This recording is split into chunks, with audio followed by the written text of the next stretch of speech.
Go. Okay. Is it working? Yeah, it says it's recording.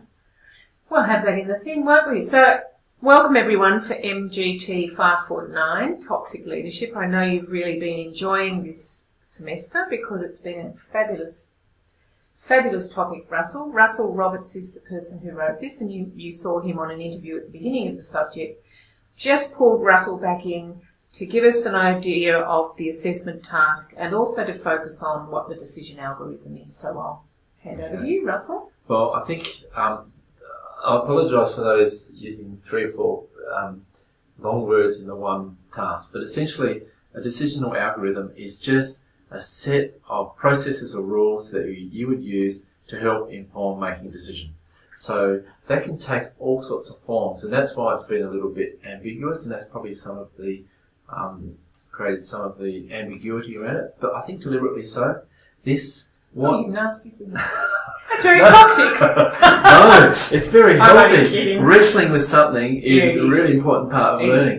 So rather than say, oh, here you go, here's something established, well, that may not fit the way you think about the world or your situation. So this is a way that's going to be useful for you. So in the short term, it's a little bit more harder work, but hopefully in the long term, it's a lot more rewarding and more appropriate. You're more likely to use it. So, set of rules or processes to help you make a decision.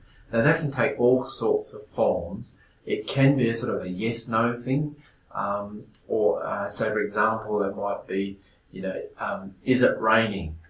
Yes, no. If it's yes, do I take an umbrella? Do I have an umbrella? So it can be a yes/no sort of hierarchy, or it can be something different. It can be, what are the chances of it raining? What are the consequences of me getting wet? For example, if you're planning a wedding, what are the chances it's going to rain? So if it rains, what will we do? But what are the consequences if we don't hire a marquee? What are our alternatives? So in a sense, a number of you work in organisations will be familiar with sort of risk management and risk management plans, and often part of that is a risk assessment. But in a risk management plan, you'd say, what's the chances of this happening?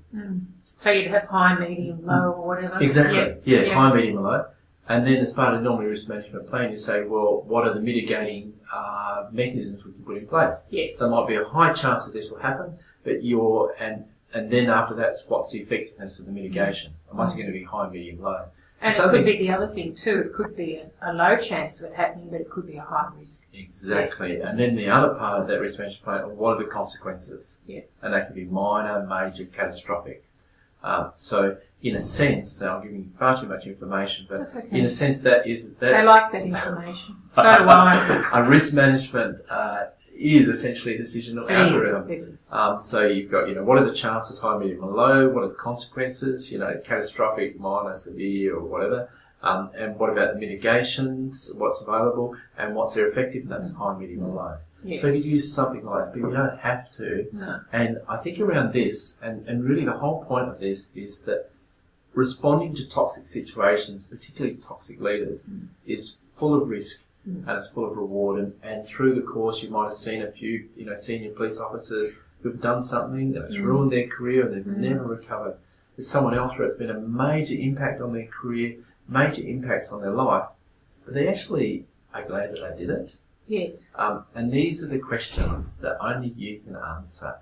And like anything in this area, the outcomes are unpredictable. You can't control the outcomes, but you can control the inputs. You can control the decision. You can only make the best decision at the time with the best information. And essentially that's what this assessment is doing, is before you jump in, because you've got a rush of adrenaline and you say, this can't happen anymore, you actually think about the consequences of the possible consequences of how you respond. Or before you do the opposite and go passive resistant, you think about it and say, well, what are the consequences of that too for myself, my integrity, my family? So it's really doing that. And what are some of the practices, the leadership practices that you can put in place? Yes, exactly. So, could be questioning, it could be a whole range of different things. We talked about, I think it was last week when we did the lecture, there was a reading about responding to lies. So instead of kind of reacting to that, making sure you've got some sort of a framework for responding to that, how you actually manage your body, all of those different things, not getting into it, sticking to facts, all of those sorts of things. So that's a bit of an example, isn't it? That's a great example. And often that part of that thing is, well, what is the problem? Yeah. So, when someone's lying, so what's the problem? For some people, it's the fact they just don't remember what they told you, and then someone else talks to them, so they change their view. For other people, they're being deliberately deceptive towards you. So then, so after you say, well, what's the problem? The question is, where does the solution lie? And so, does it lie with me? Does it lie with others? Or is it outside of anybody's control? So, that's a really important thing. And I think what you're talking about, Hetty, is something else that could go, a really important thing that goes into the decisional algorithm is, what are my response options? Yeah. Do I do nothing? Important. That's exactly, I think, what you're saying. It's spot on. Do I confront them, or do I sort of manage them gently? And I know one of my situations where I had a chief executive who was lying, but he was the sort of liar that was just doing it because he forgot.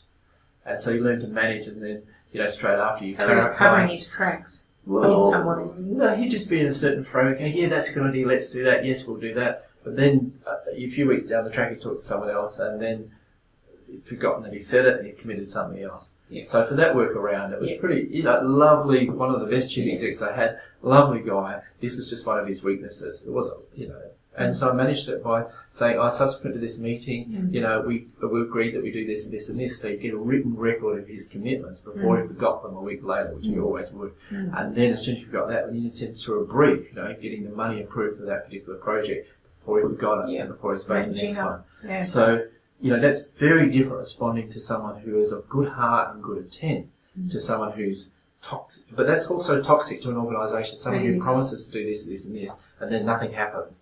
So you can manage that. But on the other hand, there's other people who are just vicious and vindictive.